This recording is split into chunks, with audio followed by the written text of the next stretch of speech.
So this one has a 7-inch blade, as a lot of you guys know. Wooden handles, full tang, of course. It's thin. It's thin. I'm not quite sure the exact thickness of the blade, but it's not your hunk of steel that's usually found in a bigger knife like this. Now, as you can see, it is a butcher knife, so it's contoured as such for when you're cutting game. The way that the blade rises as you're cutting into the skin. There's a nice belly here, which I like a lot, and I'll talk about in a little bit. It came with a nice 90-degree spine, and as you guys know, I always take my bastard file to it, no matter how good the spine is supposed to be, and I really, really like the performance of the spine. I'm going to get more into that when I show you my favorite thing about this knife. 1095 high carbon steel, made in the USA, Ontario Knife Company. I've seen them for as little as $10 to purchase.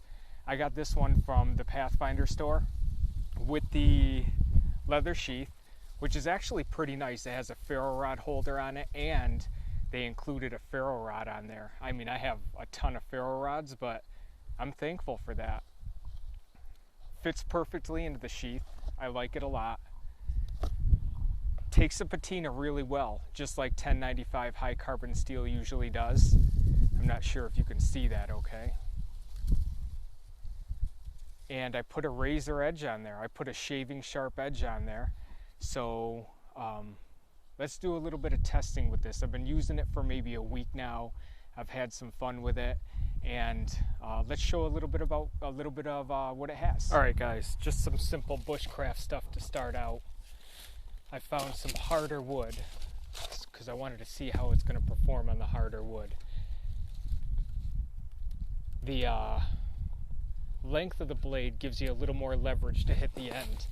Now, I've seen reports that said that you never want to whack the end of this. You never want to baton with it because the handle might come loose. Well, should that happen and I like it enough, we'll buy another one for $10.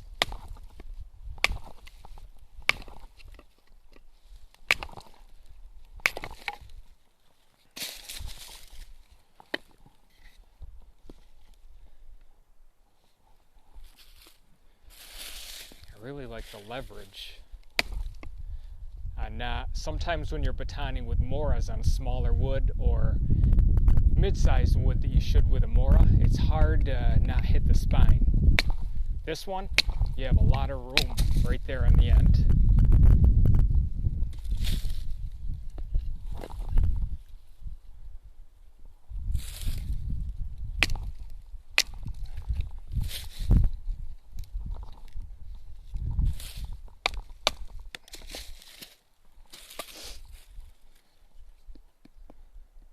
So not too bad, guys.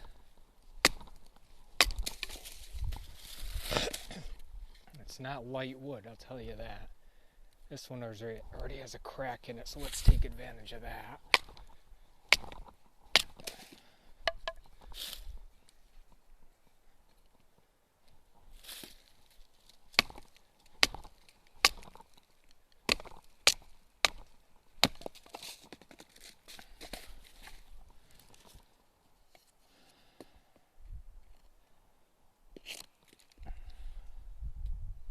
So it's not made to be a carver.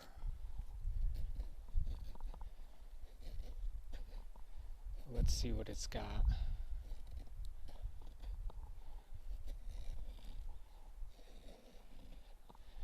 Definitely a difference in control.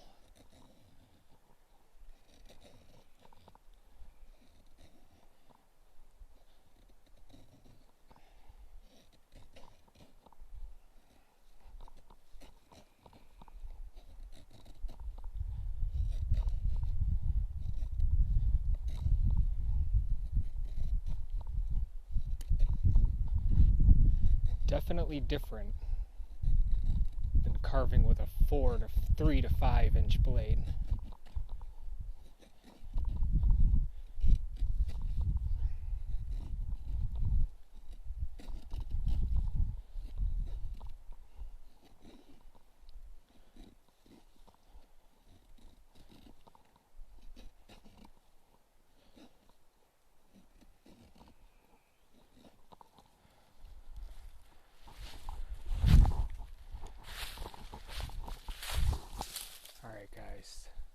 what I came up with right there.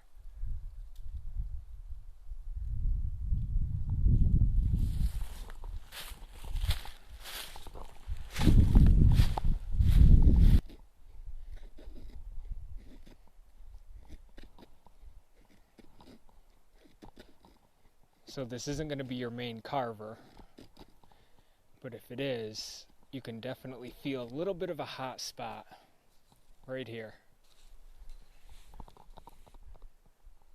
I will say, guys, when I was batoning with it, I could feel the vibrating in my hand as well. But that's natural. I mean, you can wear gloves. There's a lot of things you can do. It wasn't that bad.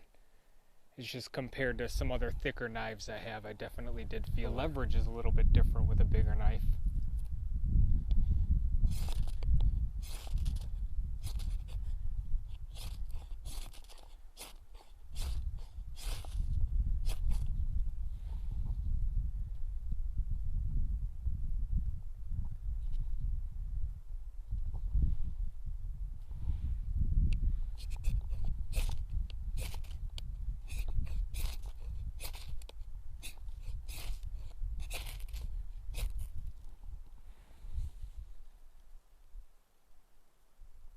Here we go. When I'm striking it, I have all of this at the end that's kind of inhibiting my angling.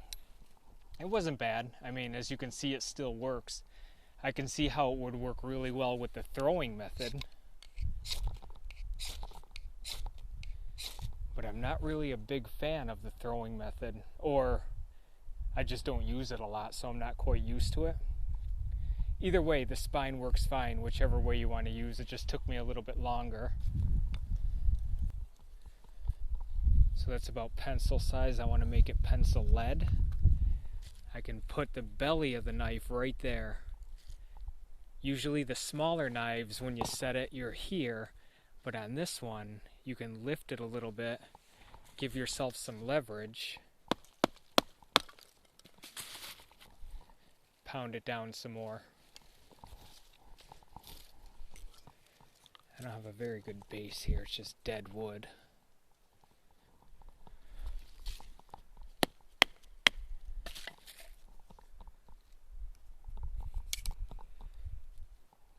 See, once I baton it, I can get down.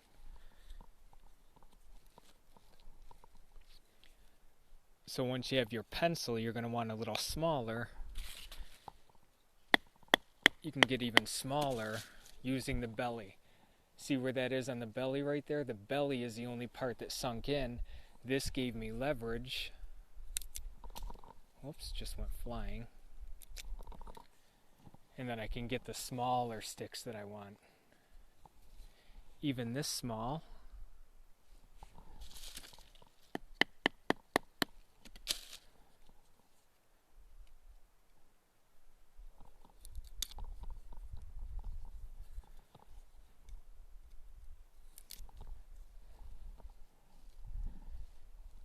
So point being, it's pretty easy with that belly on there and the length to get some good leverage on it to be able to process your wood down as far as you need it.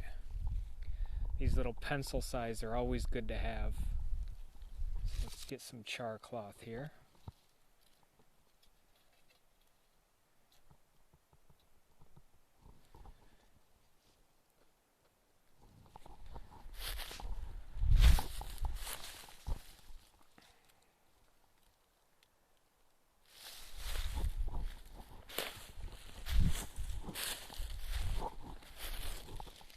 There's our char cloth.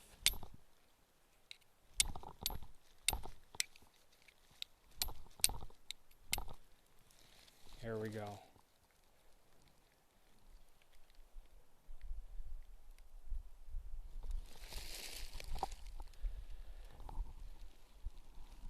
I'm sorry, I don't have a bird's nest prepared or anything, guys. I just wanted to show you that. That's how easy it is to wax sparks down onto the char cloth with this old hickory.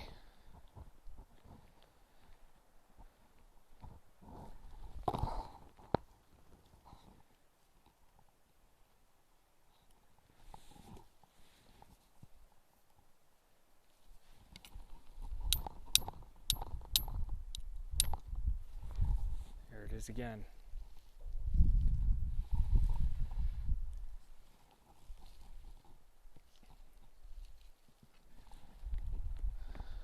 So that, my friends, is my favorite part of the Old Hickory butcher knife. I like all the different aspects I showed you. That is by far my favorite because a lot of you know flint and steel. My absolute favorite primitive firecraft to use. Let's try this. If you're having trouble aiming it down,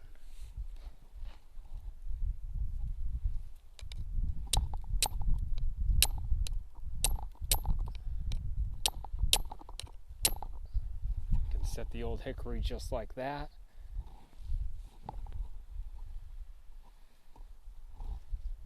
And there you go. It's a little bit thinner of a blade than you might be used to as a fan of the bigger blades, but it's very enjoyable to use, very fun. The batoning aspect is great, using that belly to get down into those smaller size sticks. The 1095 high carbon steel is always a great thing. It whacks sparks, showers of sparks. You saw me do it a couple times there, no problem. And it's cheap. It's very inexpensive. I mean, if I don't like it and I never use it again, that's just fine. It didn't break the bank on me. So I thank you for watching, and we'll talk to you again down the road, guys. Thanks. Bye-bye.